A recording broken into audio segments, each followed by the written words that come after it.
Over the last 53 days, we have reviewed these petitions. 44 were received directly from civil society organizations and other public-spirited citizens.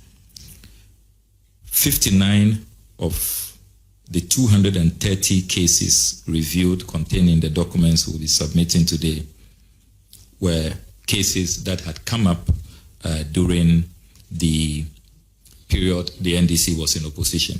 But we decided to go back to those matters and carry out a detailed review.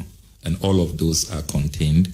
So today we will be presenting a summary of these reports, 230 of them which have been analyzed in greater detail. Your Excellency, we also want to bring to your attention that even before we move to phase 2 of oral, which is going to focus on the actual recoveries, the actual retrievals, we have identified 10 initial benefits of oral, and we want to run through them quickly. We take the view that oral has deepened transparency and accountability. It has really increased public awareness about the need to protect state assets. And it is also serving as a guide to the new government. And government officials are now more conscious of the need to make sure that, as President Mahama has consistently said, charity begins at home. Secondly, thanks to the establishment of oral, we have been able to save 50 bungalows that were on the verge of being demolished. 50 bungalows. We received distress calls from public servants who said people had showed up, so-called private developers, to demolish their bungalows. And in the report, we have provided the detailed list of these bungalows, some belonging to the Ministry of Foreign Affairs, Ministry of Gender, Social Protection, the CSIR, and all of that. But for the president establishing oral, we take the view that all of these 50 bungalows will have been demolished. So what we did is that when we received the complaints, the distress calls, we immediately called the National Security Committee. And we were very privileged because of the president's foresight. He strategically positioned COP Kofi Boakye in oral and also in the National Security Committee. So as soon as the reports come, he then relays the information to National Security Committee. So media, please get it clear. We are not saying that we, Team Oral, physically went to prevent demolition of bungalows. No, that was not part of our mandate. We were only to receive complaints. But as responsible, conscientious citizens, it will be irresponsible to receive the complaints and just allow those bungalows to be demolished. So immediately, national security is informed, and then they act. So please ignore all of those barrage of unfair and baseless attacks that Oral has suffered. We did not carry out any fiscal operation on the ground. We only report to national security, and then they act.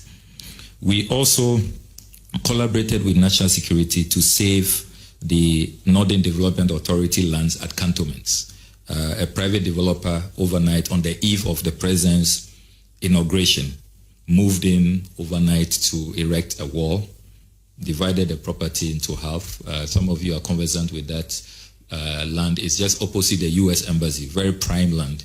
That is where the Constitution Review Commission used to sit under Dr. Raymond Atuguba. It was allocated to the Northern Development Authority, and these private developers claim that it now belongs to them. But the staff of NDA called us, and we promptly called national security, and they moved in. So we were able to save that land. National security has since demolished the wall, and so the land is safe for the Ghanaian people. We also collaborated with national security to halt state asset takeovers across the country. You'll see from the report that we have videos and pictures of vehicles whose number plates were being changed, and so that they will virtually steal them for private use. Again, acting on those tip-offs, national security moved in quickly and were able to save a good number, hundreds of these vehicles. Again, the list is provided in the report.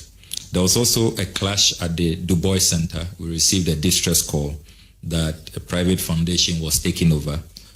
We immediately called national security.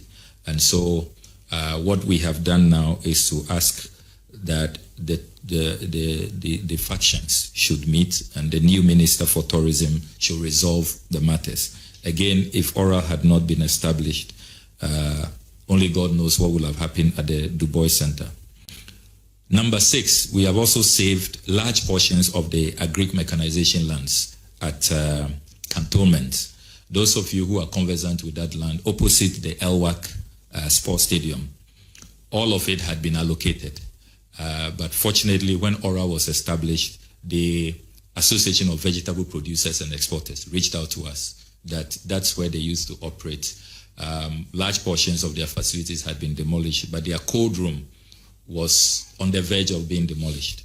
And so we called national security, they moved in, and we have been able to save large portions. Only, I would say about 20% of the land has seen some development. Politically exposed persons are building hurriedly, but at least 80% has been preserved, and it is for the president to advise on what will happen because the documentation we have is that all of that land has been sold. And the sad part is that you will see from the report, some people, prime cantonment's land, paid as low as 42,000 cedis. 42,000 cedis for a plot of land. Some 160,000 cedis. And these are government officials, MPs, ministers of state. So it was really just a giveaway. I'm sure the president and his advisors will decide on what to do with the rest of the land. Then we also collaborated with national security to halt the attempted demolition of staff quarters belonging to the Ghana Museums and Monuments Board. That is at the Osukuku Hill. That had also been sold, but thanks to our intervention, at least the demolition has been halted. The president and his advisors will decide what should happen to the staff quarters of the Ghana Museums and Monuments Board. Then we take the view that this oral preparatory team concept offered a more structured and peaceful, non-confrontational channel for citizens to address concerns on the looting of state assets. Imagine what would have happened. We are all aware that transitions in Ghana tend sometimes to be acrimonious and even can degenerate into violence.